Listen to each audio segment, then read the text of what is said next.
കാസർഗോഡ് പൂച്ചക്കാട്ടെ പ്രവാസി വ്യവസായി ഗഫൂർ ഹാജിയുടെ ദുരൂഹമരണത്തിൽ CBI അന്വേഷണം ആവശ്യപ്പെട്ട് ഹൈക്കോടതിയിൽ ഹർജി നൽകി കുടുംബം. കേസിൽ പോലീസിന്റെ അന്വേഷണം തൃപ്തികരമല്ല എന്നാണ് കുടുംബത്തിന്റെ ആരോപണം.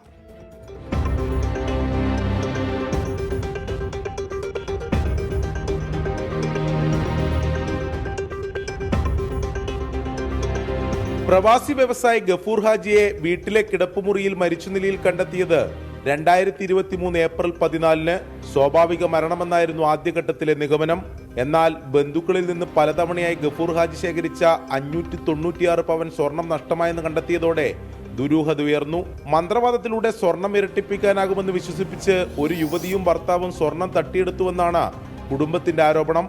ഇത് വ്യക്തമാക്കുന്ന തെളിവുകൾ ഉണ്ടായിട്ടും ബേക്കൽ പോലീസിന്റെ അന്വേഷണം അവരിലേക്ക് എത്തിയില്ലെന്ന് ആക്ഷൻ കമ്മിറ്റിയും ആരോപിക്കുന്നു. പോലീസ് സമഗ്രമായ ഒരു അന്വേഷണം നടത്തിയില്ല.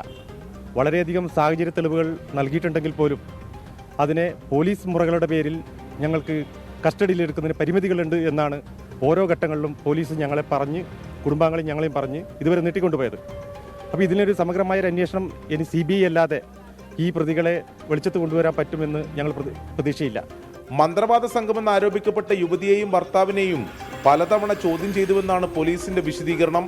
നുണപരിശോധനക്കായി യുവതിയുടെ ഭർത്താവ് തയ്യാറാണെന്നും കോടതി ഉത്തരവ് ലഭിച്ചാൽ അത്തരം നടപടികളിലേക്ക് കടക്കുമെന്നും പോലീസ് പറയുന്നു. അതേസമയം CBI അന്വേഷണമെന്ന ആവശ്യത്തിൽ ഉറച്ചു നിൽക്കുകയാണ് ഗഫൂർ ഹാജിയുടെ കുടുംബം. 24 കാസർഗോഡ്.